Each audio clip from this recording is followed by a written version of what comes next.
go ahead and cover this because it seems like I'm finding there's a lot. This is going to be a very interesting group of people with this whole Kambosos versus Devin Haney situation. There's all these people that seem to have forgotten their history. And that's part of the reason that, I created the show was to help educate.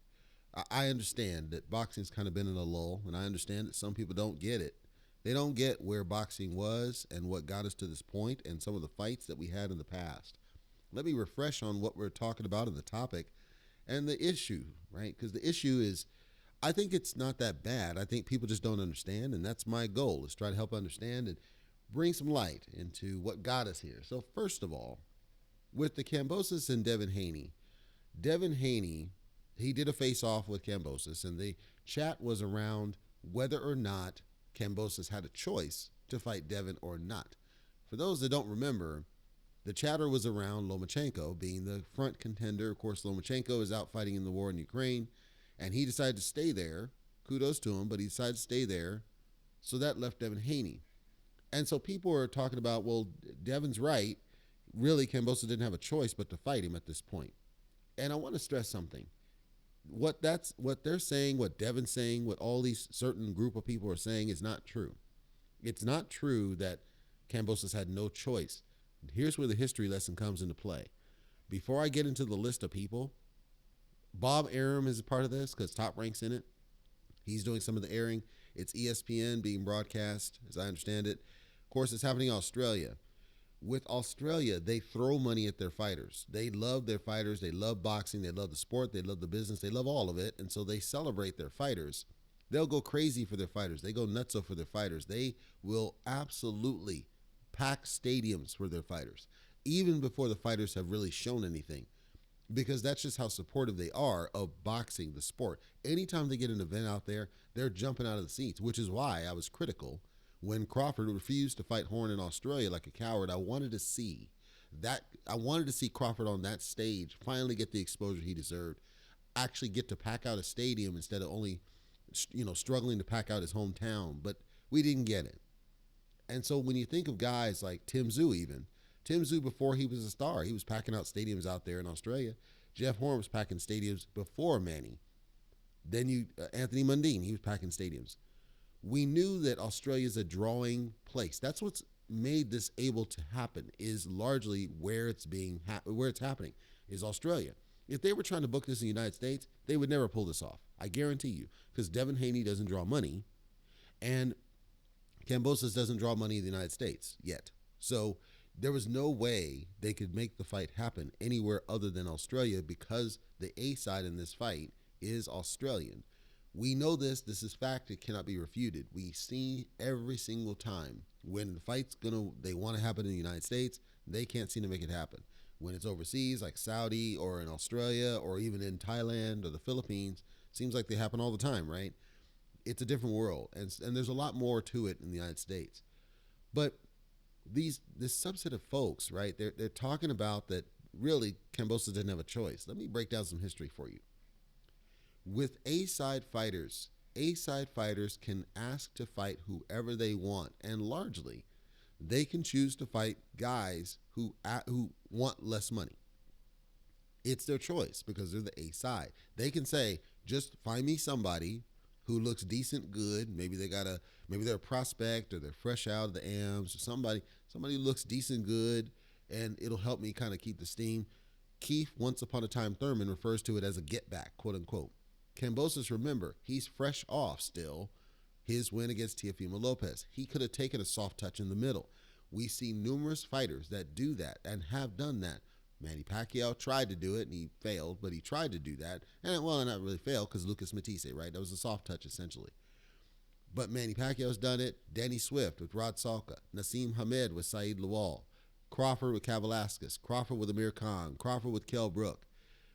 The fighters, it's normal that happens. When you're A-side, you can take anybody you want that's just there for a paycheck, right? So let's just be clear here. George CM Punk Kambosos could very well have taken a soft touch. He could have taken his, quote, get-back fight that's well known in the business. He needs to get respect put on his name because he's not taking that kind of a get-back, and he wanted a step-up fight. Now, once you get into the levels of the step up that he wanted, then you can say, as a step up, there's only two choices. I still disagree, because what he could have done, if he really wanted to, is offer it to Cryan Garcia. Cryan Garcia has a fight, Tagoi. They could very well have moved that fight around. Tagoi basically takes a little step aside money and make the fight happen with Cryan. They could have done it. Point is, they could have. They could have made that negotiation, made that thing happen. Period. Tank Davis is top rated at 135. I don't know why still, but he still is. He could have gone the Tank Davis route. Tank Davis he has the Raleigh fight coming up. Kambosos could have just chilled and sat on it for however long, took a soft touch in the middle, and then said, I want to go after Tank, so I'm not going to fight anybody right now. That's a choice he could have made. Fighters do it all the time. We see it time and again. Spence did it. So we have to acknowledge all of this, and ultimately Kambosos saying, you know what, let's just go with Haney next, because he wanted a top fighter. We knew this. Of the top fighters that were available immediately, yes, it was Lomachenko and Devin Haney. However, of the top fighters that were available with a little bit of time, it could very well have been any of the ones out there, or he could have taken a soft touch in lieu of. He could have done all sorts of stuff. He could have delayed this fight. He could have wasted time. He could have done all sorts of stuff. People said, well, then he'd lose respect with the fans. I don't know what it's going to take for some of you to understand in the business of boxing. It's not about the respect of the fans. And I think Kambosos is a different model. I think he does care. But the point is, in the business of boxing, they don't care about your respect. They look for marks. They look for casuals who are willing to pay for fights. That's all the business of boxing cares about. It's about how many asses can I put in seats. Regardless, whether you respect, who cares? They don't care. Think about it. If they cared about your respect, why would you see situations like what we saw with Bumlanga very recently? It doesn't make any sense. They don't care about your respect. Some of the fighters might, but ultimately the business of boxing does not care about your respect. They're there to put asses in the seats. So, regardless of who they put in the seat in Australia, it was going to draw money because it's an Australian fighter in Australia. There's been numerous Australian fighters where this has been the case. Same with Manny Pacquiao. It didn't matter who he fought. If he chose to fight in the Philippines, he was going to pack it. He didn't fight in the Philippines because most of them couldn't afford to go to the fights. That's why they would stand out in the streets watching on a TV. So he chose to fight in the United States.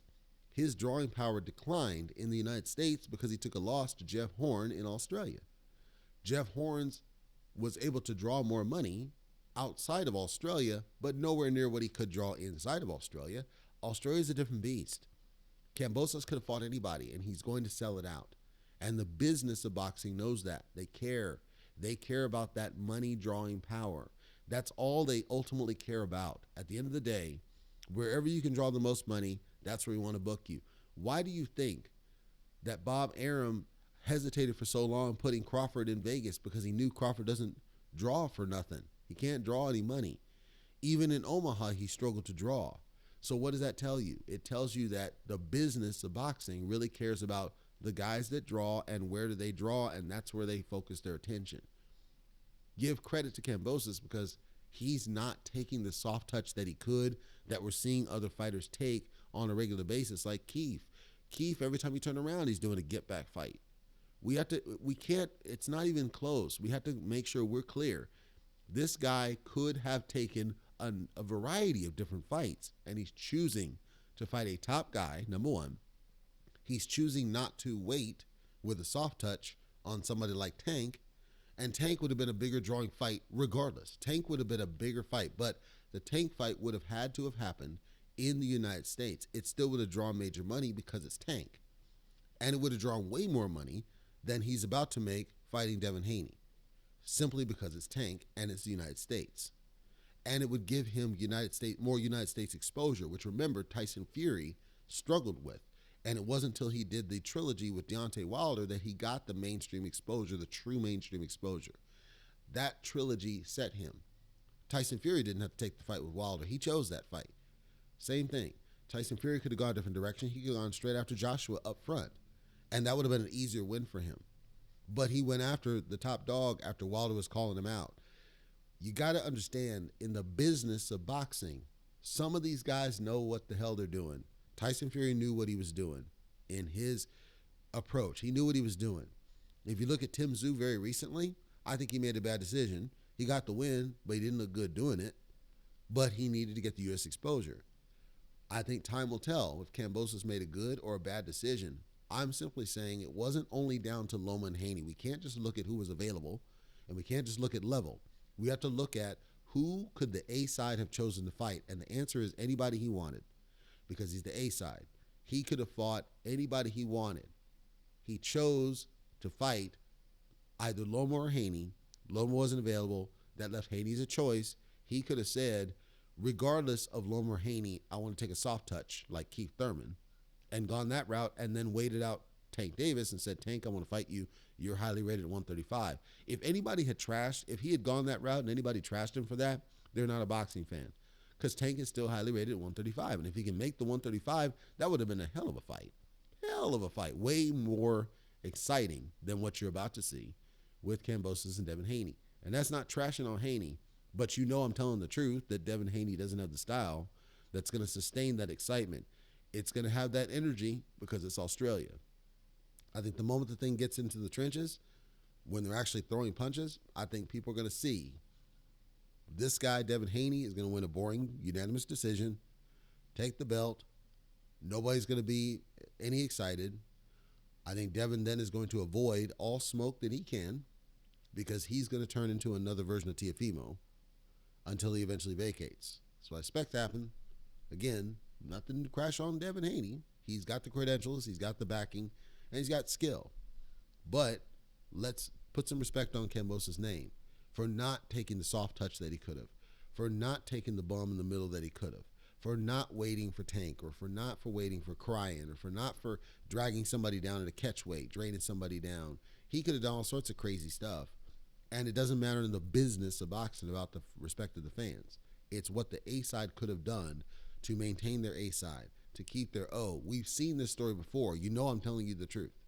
You just don't want to hear it because you like Devin Haney. You can like Devin Haney, but you got to be realistic.